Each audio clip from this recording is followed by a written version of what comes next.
Assalamualaikum warahmatullahi wabarakatuh. Perkenalkan, nama saya Ega Rahmawati, NIM 41014180050 dari Rombel B mata kuliah Matematika, Ekonomi, dan Bisnis.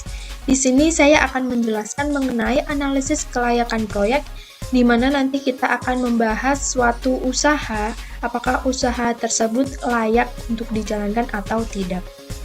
Sebelumnya, apa sih yang dimaksud dengan kelayakan proyek? Studi kelayakan proyek adalah penelitian tentang dapat tidaknya suatu proyek dilaksanakan dengan berhasil. Tujuannya untuk menilai kelayakan suatu gagasan usaha atau suatu proyek.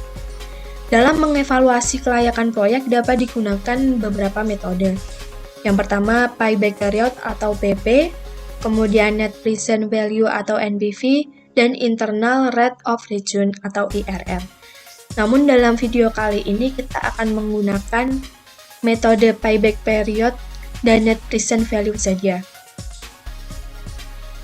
Metode payback period atau PP adalah jangka waktu tertentu yang menunjukkan terjadinya arus penerimaan atau cash inflow secara kumulatif sama dengan jumlah investasi dalam bentuk present value. Maksud sederhananya, di sini kita akan menemukan kisaran waktu investasi awal yang kita keluarkan akan kembali pada kisaran waktu berapa lama. Nah, untuk mengetahui kisaran waktu tersebut, kita menggunakan rumus total biaya pemasukan dibagi pemasukan bersih dikali 12 bulan.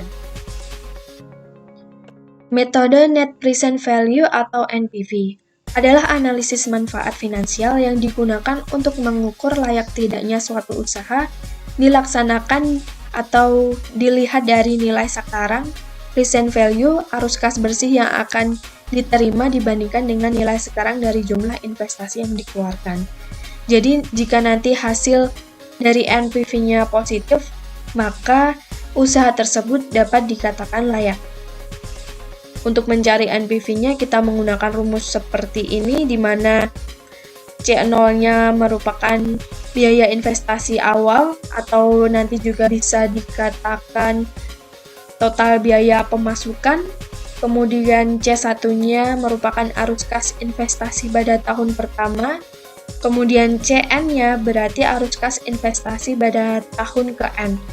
N ini nanti berhubungan dengan berapa periode yang akan kita gunakan. Kemudian I-nya merupakan diskon faktor atau tingkat suku bunga.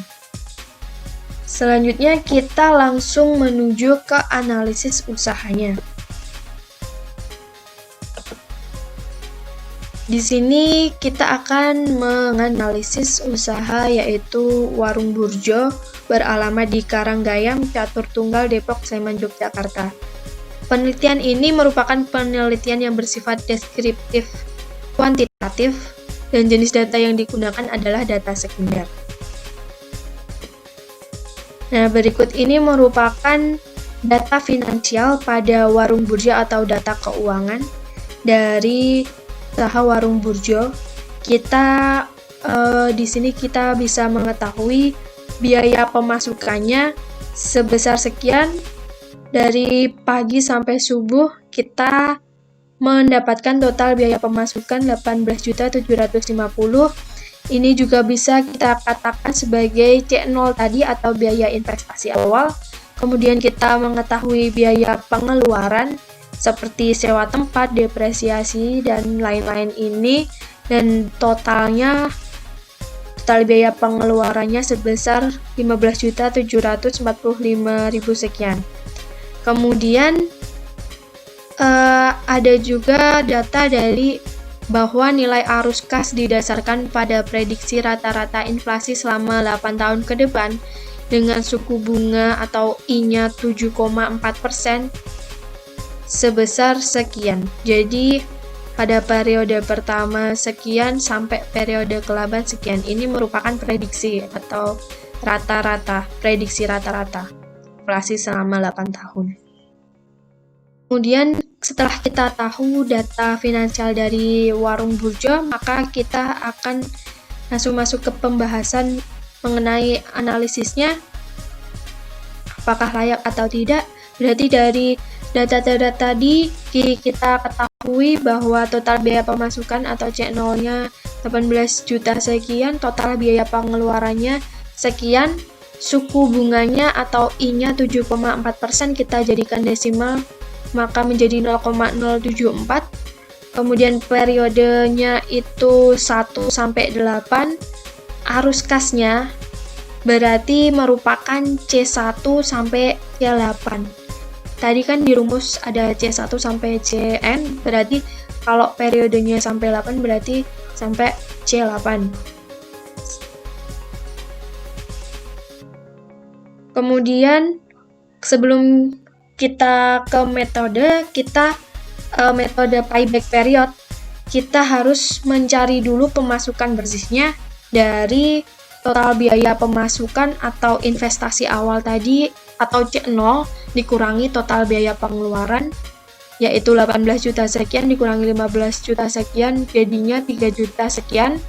Kemudian jika kita sudah tahu pemasukan bersihnya, kita bisa mencari payback periodnya dari rumus total biaya pemasukan dibagi pemasukan bersih dikali 12 juta, maka hasilnya 6,15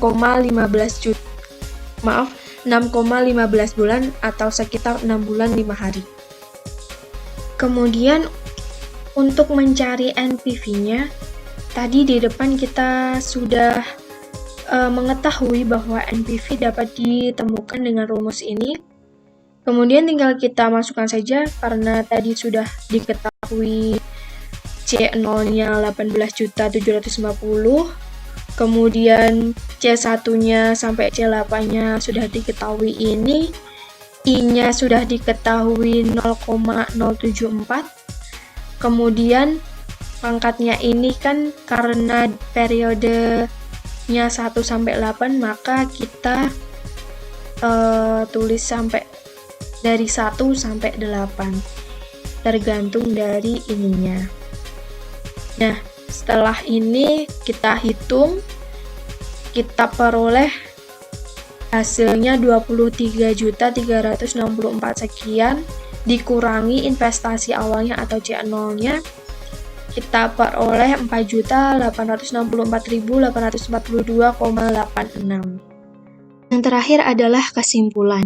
Karena nilai NPV menunjukkan hasil positif, kita tadi kan dapat hasil NPV-nya 4 juta sekian, maka hasilnya kan positif, maka usaha warung burjo dinyatakan layak diterima.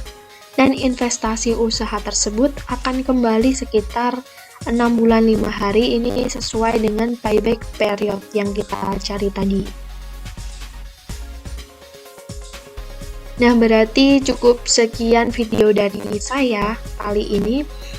Semoga dapat bermanfaat bagi kita semua. Mohon maaf jika ada kesalahan. Wassalamualaikum warahmatullahi wabarakatuh. Terima kasih.